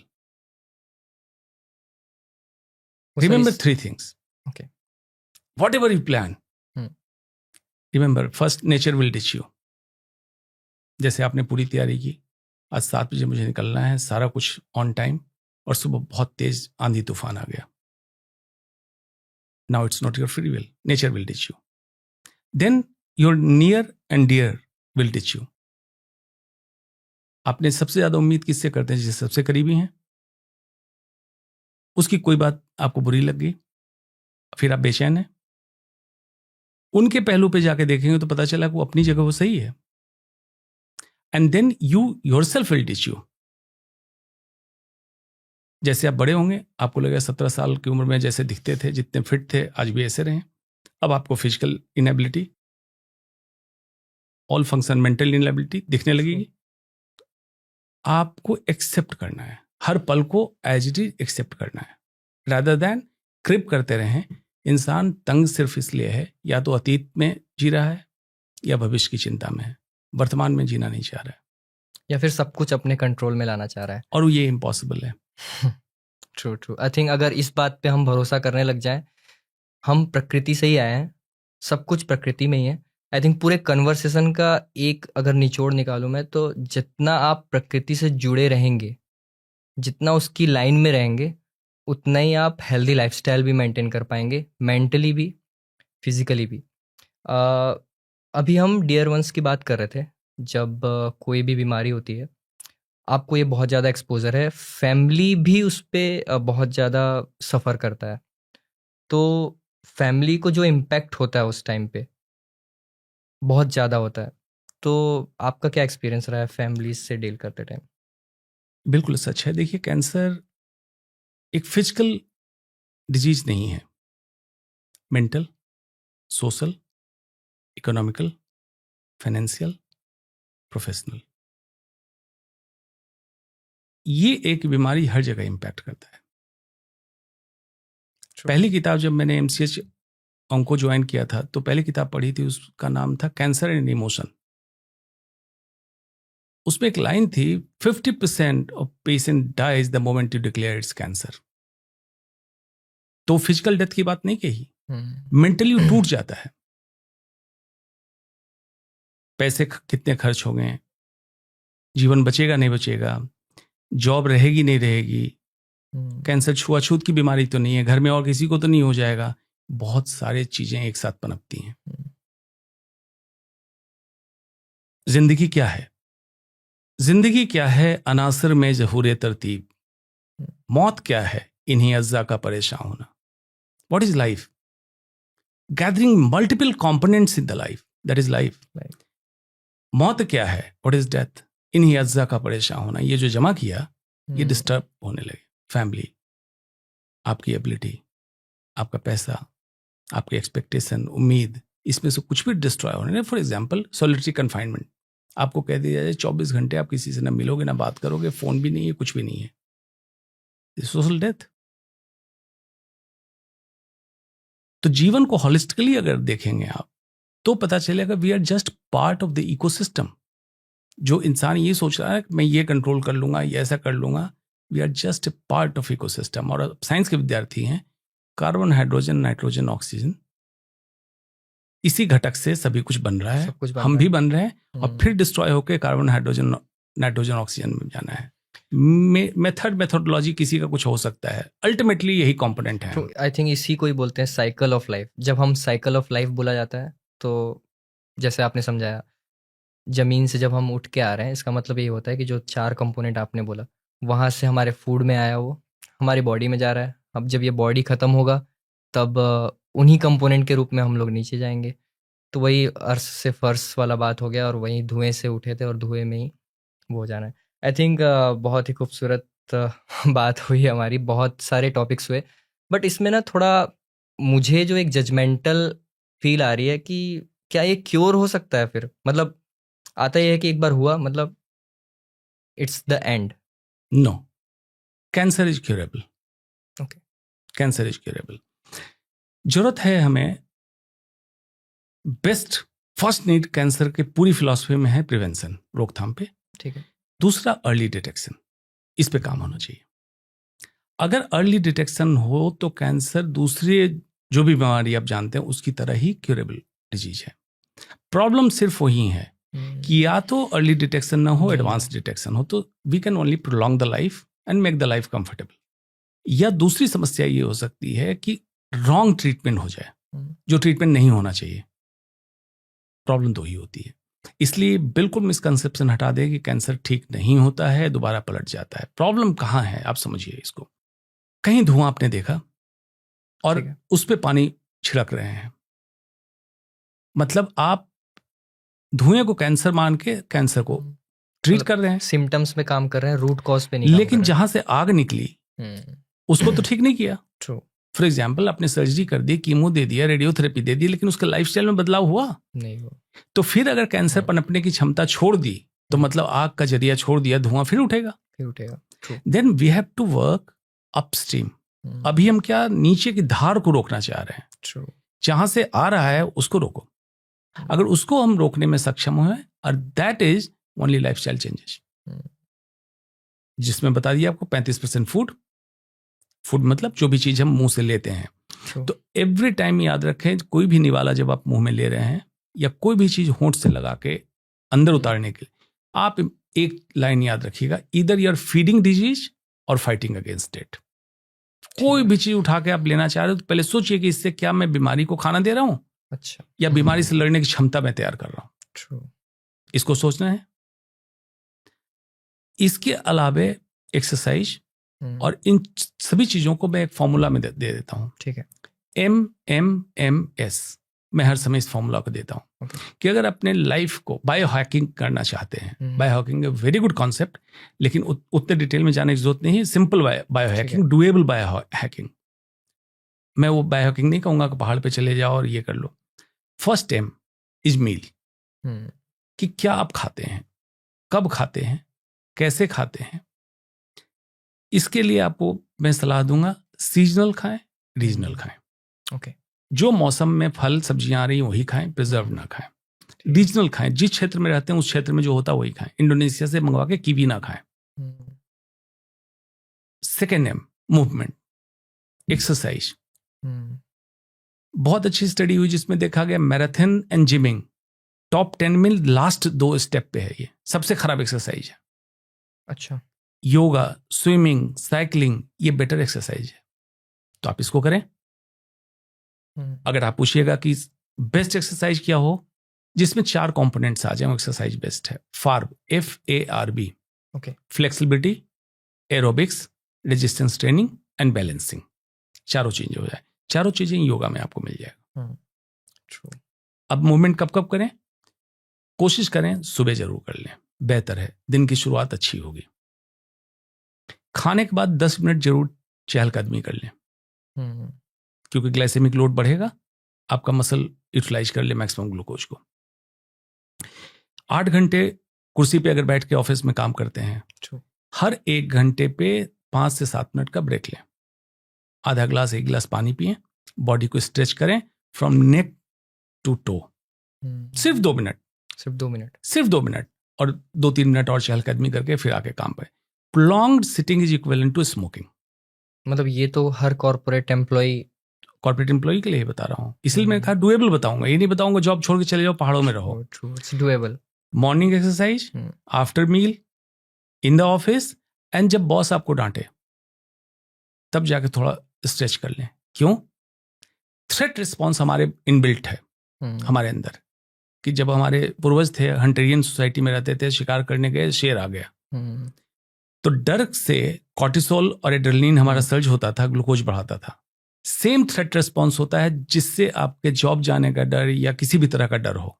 तो मैंने मजाकिया अंदाज में बॉस का नाम लिया, बॉस से कोई दुश्मनी नहीं है मेरी। तो उस मोमेंट में जब बॉस का डांट खत्म हो तो जाके अपने बॉडी को स्ट्रेच कर ले, क्योंकि ब्लड शुगर लेवल उसमें बढ़ा, आप मसल में यूटिलाइज कर लें। 4 मोमेंट पे movement. Third is mind stuff, mental meal ठीक करें।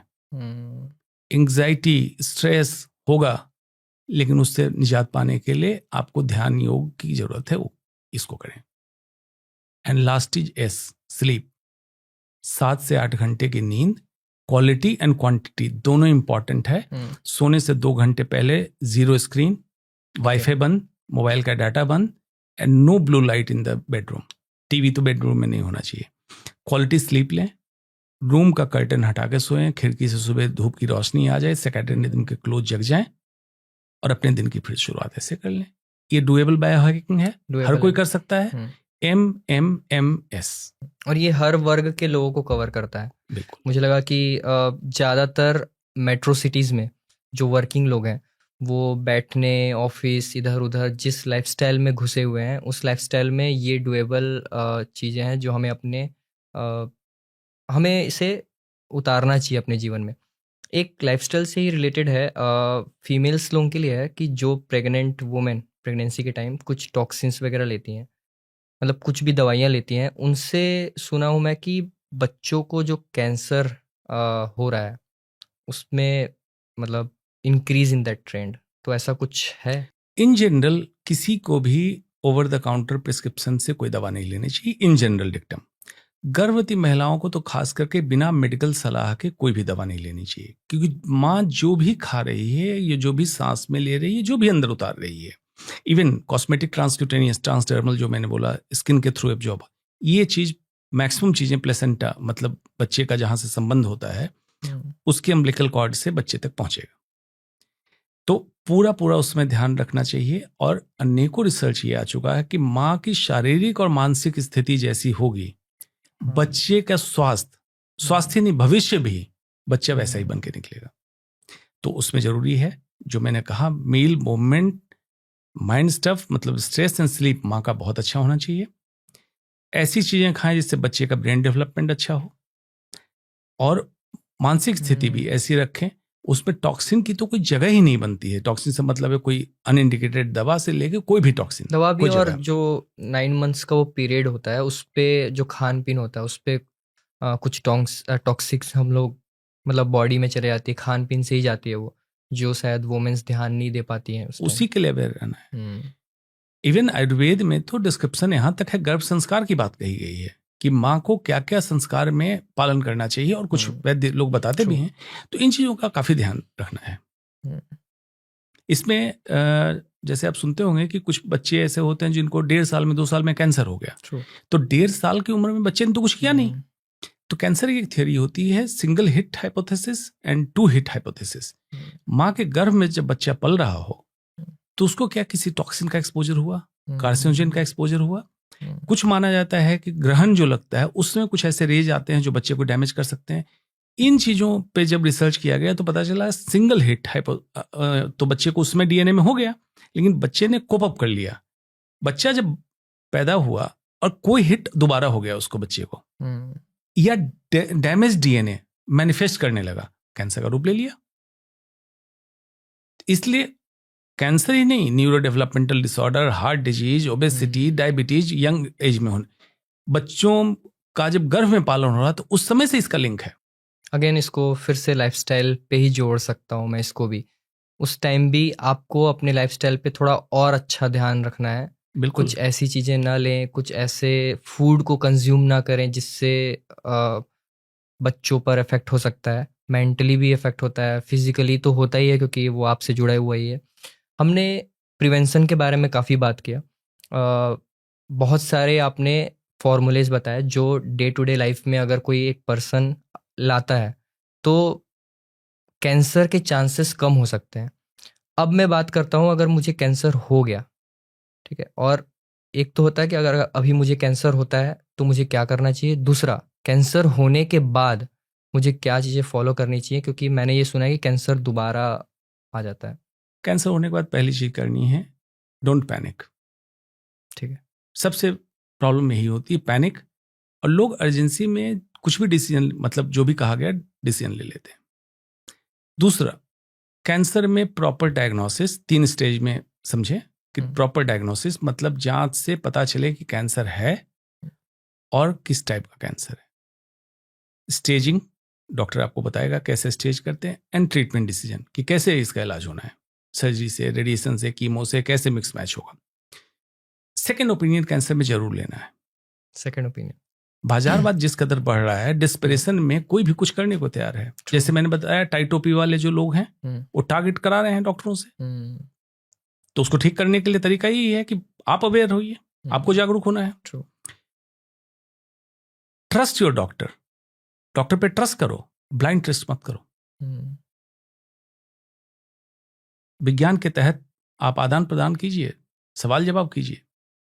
बट लोग डर जाते हैं, तो फिर इसके बाद इट्स लाइक कि ठीक है, अगर आप जो बोल रहे हैं वाकई जिज्ञासु हैं और जिज्ञासा से आउट ऑफ क्यूरियोसिटी पूछेंगे, कोई डॉक्टर नाराज नहीं होगा, और नाराज हो रहा है तो डॉक्टर नहीं है। ट्रू, मतलब उसको एक तो सेकंड ओपिनियन लो, डरो मत, और डायग्नोसिस अच्छा डायग्नोसिस होना चाहिए, ढंग से करो। डेडिकेटेड जो कैंसर स्पेशलिस्ट हैं उनसे इलाज कराओ। ये एक बहुत बड़ा मिथ है जो लोगों को पता नहीं है। बड़े कॉर्पोरेट बिल्डिंग में ग्लास हाउसेज लगे हुए देख लिए, वहां पहुंच गए, आपका इलाज कौन कर रहा है उसकी क्रेडिबिलिटी आपने नहीं देखी। नहीं। आजकल एक तमाशा चला है ऑर्गन स्पेसिफिक कैंसर।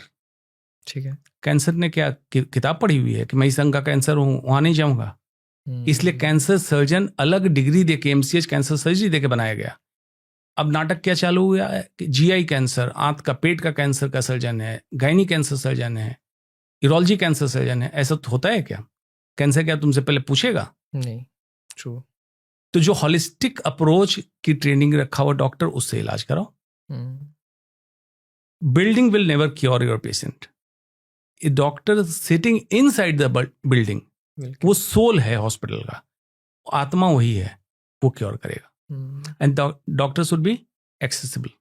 ABCD क्या है डॉक्टर का? इट शुड बी एक्सेसिबल, आप उससे मिल सके, balance in personality, clinically qualified for the treatment, dedicated for the profession and egoless. ये 5 चीजें होनी चाहिए। गुमराह लोग हो रहे हैं ग्लास हाउसेस देख के, आप 5 स्टार होटल जा रहे हो। ये तो ऐसे ही लगता है जितना बड़ा हॉस्पिटल उतना अच्छा इलाज। तो ये तो मैंने बात कह दी प्राइवेट की। अब क्या प्राइवेट में ही क्यों सिर्फ इलाज होना चाहिए? ठीक है। जिनको वोट दे रहे हैं उनसे कभी पूछा कि सरकारी अस्पताल में इलाज की सुविधाएं कितनी स्ट्रांग हुई? स्ट्रांग कराइए, एम्पावर द गवर्नमेंट सेक्टर। तो जो बदनामी होती है कि प्राइवेट हॉस्पिटल लूट लिया, तो मौका किसने दिया लूटने का? सही बात है। कंट्री क्या लॉलेसनेस पे चल रही है? कंट्री को कैंसर हो गया है। तो बेलगाम आपने छोड़ा, गवर्नमेंट को पैरालाइज कर दिया, प्राइवेट पनपने लगा। प्राइवेट रहे, लेकिन government sector should be empowered और private sector should be supervised. इसकी जरूरत है। देखो कैसे स्ट्रीमलाइन हो जाता है। करना चाहें तो उसी सेक्टर को आज हम फिर से नोबल प्रोफेशन में कन्वर्ट कर सकते हैं जो बदनाम हुआ है। अब कैसे कर सकते हैं? आप कहते हैं हेल्थ केयर, मतलब स्वास्थ्य का जहां केयर हो। स्वास्थ्य का केयर कहां हो रहा है? आप तो अस्पताल जाते हैं, कहीं वेलनेस प्रोग्राम का नाम सुना आपने? कैंसर विभाग, टीबी विभाग, हार्ट विभाग, तो इसका नाम होना चाहिए सिक केयर। सिक केयर। एक स्वस्थ व्यक्ति जाके कहीं कहे कि मैं और ठीक से रहूं, कैसे? कहां जाएगा? अस्पताल में है जगह कोई? नहीं है। Ministry of family and family welfare, health and family welfare, स्वास्थ्य एवं परिवार कल्याण मंत्रालय, वहां क्या बात होती है? बीमारी के इलाज, इस अस्पताल का इतना आवंटन, नए इतने अस्पताल बना दिए, वेलनेस प्रोग्राम है उनके पास नहीं है। तो परिवार कल्याण कहाँ है? आप हेल्थ इंश्योरेंस लेते हैं, लेकिन क्या वो हेल्थ के लिए आपको इंश्योरेंस देता है? जब बीमार होते हैं उसका इंश्योरेंस देता है, तो उसका नाम होना चाहिए सिक इंश्योरेंस। आपको जागरूक इस लेवल पे होना है। आप एयर कंडीशन कमरे में बैठ के इंस्टा पे, ट्विटर पे जो बकरबाजी करते हैं, उसकी जगह अगर इन चीजों पे अगर जागरूक हो जाएं तो कंट्री सुधर जाएगा। आप अगर डिमांड करेंगे तो सिस्टम चेंज होगा। बट हम डिमांड ही नहीं करते। ये तो बात हुई पहले की, जब मुझे कैंसर पता चलता है। अगर मैं ये बात करूं कि कैंसर से ठीक होने के बाद अब क्या करना चाहिए? कैंसर जिस दिन हो उसी दिन से आप चालू कर दें आत्मविश्लेषण। आत्मविश्लेषण से मतलब है कि क्या पिछले 8 से 10 साल में आपके जीवन में बदलाव आया है। उसमें हो सकता है मानसिक तनाव से लेके, नींद की कमी से लेके, कुछ बीमारियों से लेके, लाइफस्टाइल चेंजेस आप डिकोड करें। उसके बाद बैक टू बेसिक्स। दूसरा मिनिमलिज्म, इंसान की जरूरतों के हिसाब से करें। ओवर होर्डिंग अगर हम करेंगे बॉडी के ऊपर तो बीमारी होगी, फिर से होगी। अब जो मैंने कहा था ड्रगेबल, कैंसर हो सकता है, बट एक्चुअल बीमारी इज फूडेबल। तो आपको खाने, जो मैंने बताया, फार्मर प्रोक्योरमेंट, ये सारा कुछ करें आप। ऑटोफेजी एक चीज होती है जो सेल के अंदर एक्स्ट्रा एनर्जी स्टोर हो जाती है। ये जब सेल को डिस्ट्रॉय करना चाहती है, सेल के पास एक कैपेसिटी होती है, वो या तो इसको रिपेयर कर दे या इसको ऑटोफेजी मतलब डिस्ट्रॉय कर दे। बहुत कंट्रोल। इंटरमिटेंट फास्टिंग, डॉक्टर जैसन फंग ने ये किया, बड़ा पॉपुलराइज किया। पार्सली वो ठीक है, 14 to 16 आवर फास्टिंग, लेकिन दूसरी गड़बड़ी उसमें यह है कि किसी समय 16 घंटे कर लो, वो गड़बड़ है। इसका भी एक टाइम पीरियड है। जगने से 4 घंटे के बाद फर्स्ट मील आपका हो जाए, उसके 6 से 7 घंटे बाद सेकंड मील हो जाए। आमतौर पे मैं रिकमेंड करता हूं कि 5 बजे अगर सुबह जग रहे हैं, 9 बजे आप फर्स्ट मील ले लें, 2 से 2:30 बजे सेकंड मील ले लें। उसके बाद आप मील ना लें। ये इटसेल्फ ही जो हर दिन पनपता कैंसर सेल है, चाहे स्वस्थ व्यक्ति में या एक बार कैंसर हो गया उनमें, उसमें रिलैप्स को रोकेगा। ट्रू। हल्दी का रोल आया है, हम्म। रेस्वेट्रॉल का रोल आया है जो काला अंगूर या ब्लूबेरी ब्लैकबेरी में पाया जाता है, इसका रोल आया है रिलैप्स रोकने में। इस तरह से चीज़ों को समझ के अपने ट्रीटिंग ऑन्कोलॉजिस्ट से जिस ऑर्गन का कैंसर है उसके हिसाब से बात करें, उनको बताया जाएगा। ग्रेट, आई थिंक बहुत अच्छे सजेशंस हैं जो हमें फॉलो करने चाहिए। अभी आपने हल्दी के बारे में बात की तो मैं एक रिसेंट बहुत ही वायरल वीडियो के बारे में बात करूंगा। नवजोत सिंह सिद्धू जी ने बोला था कि जिस तरीके से जर्नी रही कैंसर को क्योर करने की, क्या वो सही स्टेटमेंट्स थे? नवजोत सिंह सिद्धू ने जितनी पूरी बात बताई है कंप्लीट वीडियो में, उसने सही स्टेटमेंट दिया है। ओके, मतलब हमने लेकिन सोशल half मीडिया video ने देखा है। कुछ कट करके उसको प्रोपगेट किया। दूसरा, नवजोत सिंह सिद्धू देखिए क्रिकेटर भी है, पॉलिटिशियन भी है, अच्छा, थोड़ा अतिशयोक्ति अलंकार लगा के बात करने की आदत है, तो बात कर गए। ठीक है। लेकिन उसने बहुत साइंटिफिक बात बोली है उसमें।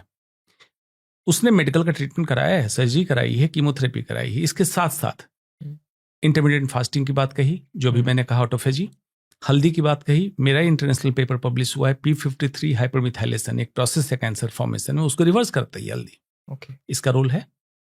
ग्लूकोज रेस्ट्रिक्शन पहले मैं बता चुका, हाइपर इंसुलिनिक स्टेट होता है, कैंसर बढ़ाएगा, उसका रोल है, बिल्कुल सही कहा। जिनको wheat WGA wheat germ agglutinin से या ग्लूटेन से एलर्जी है, उनको लीकी गट कराता है, और लीकी गट से टॉक्सिन आपका एब्जॉर्ब होगा, कैंसर को पनपने में हेल्प करेगा। कार्बोहाइड्रेट तो उसका रेस्ट्रिक्शन उन्होंने किया, वीट का स्पेशली, और कार्बोहाइड्रेट का सारा। इस तरह से बहुत सारी चीजें जो उन्होंने करी है, उस साइंस ऑलरेडी स्टैब्लिश है, और आयुर्वेद में तो कई सालों से चल रहा था। दिक्कत यह है कि कुछ लोग उसको व्यापार की तरह लेने लगे, हाँ, कि कुछ नवजोत लोग- सिंह सिद्धू ने कह दिया तो इसलिए मैं ये बेच देता हूं। बेचने से नहीं होगा, आप उसके पीछे के साइंस को बताइए ताकि इंसान अपने कर ले। उन्होंने जो भी चीजें की है घर पे करने वाली चीज है, उसका कोई बाजारवाद से मतलब नहीं था। क्योंकि ये ऐसा हड़कंप सा मचा इसमें कि अरे डॉक्टरों की क्या जरूरत है, अब तो बस ये कर लो। यही दूसरा हो गया। देखिए पेंडुलम दूसरी तरफ चला गया। जहां मैं होलिस्टिक अप्रोच की बात कर रहा हूं, वो बैलेंस अप्रोच है। अभी हो रहा है, मॉडर्न मेडिसिन यहाँ पे है, इसको मैं कह रहा हूं यहाँ ले आओ। अब यहां से उछल के दूसरी तरफ चला गया पेंडुलम के लिए, कि कुछ भी जरूरत नहीं है, सिर्फ यही कर लो। सिर्फ ये करने से कैंसर ठीक नहीं हुआ। फिर विज्ञान को लाओ, तो विज्ञान क्या कहेगा कि एक ग्रुप लो जिसमें स्टैंडर्ड ट्रीटमेंट कर रहे हो, दूसरे ग्रुप जो बिल्कुल स्टैंडर्ड ट्रीटमेंट नहीं कर रहा है, सिर्फ यही कर रहा है। ऐसे नहीं कि छुपा के स्टैंडर्ड ट्रीटमेंट करा लो, उसकी इंफॉर्मेशन को मत बताओ, तब देखो वाकई ठीक हुआ कि नहीं हुआ। नहीं ठीक हुआ। मॉडर्न मेडिसिन की देखिए ब्यूटी क्या है, हर समय अगर अपनी चीजों पर रिसर्च करता है, कोई कमी देखता है तो उसको बदलता है और एक्सेप्ट करता है कि ये कमी रही। दिक्कत यही है, इस विज्ञान से कुछ खोज करके निकालते हैं, लेकिन इसमें कंज्यूमरिज्म आता है और फिर इसको बेचना शुरू कर देता है, जिस पे लगाम डायरेक्टली किसी रिसर्चर या डॉक्टर का नहीं होता है, वहां बिजनेस प्रमोटर आ जाता है। इसीलिए MBA करनी पड़ी ताकि ये समझ में आए। बिल्कुल। आई थिंक आप बहुत ही अच्छे तरीके से आपने बहुत सारी चीज़ें समझाई। अगर इनमें से कोई भी पार्ट, मुझे लगता है कि ये 1 घंटे का पॉडकास्ट में अगर कोई 15 मिनट का भी अगर कोई फ्रेम निकाल के अगर ये देखता है और उसमें से एक बात भी अपनी लाइफस्टाइल में अगर उतारता है तो बहुत फ़ायदा है, बहुत फ़ायदा है। बोलते हैं prevention is better than cure, तो हमें प्रिवेंशन पे ध्यान देना चाहिए। हेल्थ केयर सिस्टम पे भी आपने काफ़ी बातें की कि कैसे हम अपने देश के हेल्थ केयर सिस्टम को स्ट्रॉन्ग बना सकते हैं। लास्ट में मैं आपको ये पूछना चाहता हूँ कि अगर आप अपने ऑडियंस को और हमारे ऑडियंस को कोई मैसेज देना चाहोगे तो आप क्या दोगे? मैं तो बस कहूंगा स्वस्थ रहिए, स्व स्थिते इति स्वास्थ्य। अपने आप में स्थित रहें, दूसरे को कॉपी करके दूसरा बनने की कोशिश ना करें, यही स्वास्थ्य है। गुलसिता में हर किस्म के गुल होंगे। अब गुलाब कहे कि मैं कमल बनूंगा, कमल कहे मैं गेंदा बनूंगा, तो फिर तो गड़बड़ है। या सब एक ही किस्म के हो जाएं, ऐसा क्यों कर रहे हैं आप? स्व स्थित रहना है। तो जो कन्फ्लिक्ट आपका चल रहा है, सिर्फ दूसरे की गाड़ी इतनी बड़ी, मैं भी यही गाड़ी लूंगा, किस लिए? तुम्हारी जरूरत क्या है? इंसान की जरूरत कितनी है तुल साहब मालूम? मन की शांति, सुपाच्य भोजन और चैन की नींद। बाकी की मेहनत और मुशक्कत दिखावे के सामर्थ्य इकट्ठा करने में जाया करते हैं। जिंदगी बहुत सीमित है, जरूरतें बहुत कम। बट अब जरूरतें बढ़ जा रही हैं। जरूरतें बढ़ नहीं रही है, हमें आदत लग गई है कॉपी करने की। आपने शेर को देखा, हम्म। जंगली भैंस को देखा कैंसर होते हुए, जंगली कुत्ते को देखा कैंसर होते हुए, हार्ट अटैक होते हुए सुना है कभी? नहीं सुना। शरीर में इतने अंग हैं, सुना हार्ट का कैंसर हुआ किसी को? 24 घंटे चलता रहता है। मेटाफोरिकली यही समझ लो, एक्टिव रहो, दूसरे की कॉपी मत करो। आज होर्डिंग कल्चर सिर्फ होमोसेपियंस में है, हम में है जमा करने की आदत, बाकी किसी में नहीं है। भाई किसी में नहीं। तो अगर हम डेवलप्ड एनिमल हैं तो हमें बैलेंस ये करना है कि एक्चुअल हमारी नीड क्या है। अब आपको प्रेडेटर मतलब शिकार से तो डर है नहीं, घर बना हुआ है, घर में रह रहे हैं, तो थ्रेट रिस्पॉन्स को कम करिए। आप हर समय डरे रहे हैं किसी न किसी चीज से, बेवजह की चीजों में उलझे हुए हैं जो आपकी जरूरत नहीं है। अगर दूसरे आपके बारे में क्या सोच रहे हैं, अधिकतम समय आपको उसमें जा रहा है। दूसरे आपके बारे में क्या सोच रहे हैं ये अगर आप ही सोचेंगे, फिर दूसरे क्या सोचेंगे, उनको सोचने दीजिए। तो मैं दर्शकों से ये मैसेज देना चाहूंगा कि अपने रिवर्स साइकिल में जाओ, अपने आप से बातचीत करो और कैवल्य की स्थिति में पहुंचो। कैवल्य की स्थिति क्या है समझ लीजिए। आज मेंटल हेल्थ इश्यू इतना बड़ा हो चुका है कंट्री में, हर इंसान परेशान है, डिप्रेशन, एंग्जाइटी। एक स्थिति है अकेलापन, हर इंसान इतनी भीड़ में होकर भी अकेला है। दूसरा एकाकीपन, कुछ लोग रियलाइज किए तो वो मैं और मैं के साथ हैं, अपने आप से बातचीत कर रहे हैं। और एक स्थिति होती है कैवल्य, शून्य की स्थिति, जहां वो मैं भी खत्म हो जाए, उस बिंदु पे आप पहुंच जाएं। तो इस तरह का मी टाइम तो आपको चाहिए। तो कभी मी टाइम निकालिए, सेल्फ इंट्रोस्पेक्शन कीजिए, अपनी जरूरतों को समझिए और स्वस्थ रहिए। इतनी जरूरत है। सुनने वाली बात बहुत अच्छी थी, क्योंकि अगर मैं अहम की बात करूं, ईगो मेरे नाम से ही शुरू होता है। जब जब मेरा नाम कोई ले रहा है, ईगो ही सेटिस्फाई हो रहा है, और उसी नाम को आगे बढ़ाने के लिए कंज्यूमरिज्म आता है। वहीं पे जब गाड़ी की बात की आपने, मेरी गाड़ी छोटी है, दूसरे की गाड़ी बड़ी है, मैं अगर मैं उस अवस्था तक पहुंच जाता हूँ, शून्य तक की अवस्था, तो शायद सारी चीज़ें अलाइन हो जाएंगी। Thank you very much again, आप इतना सारा पूरा ज्ञान हमें देने के लिए, और व्यूअर्स को भी इतना सारा ज्ञान देने के लिए। It was really very nice talking to you. Thank you so Thank you much. again for giving your time.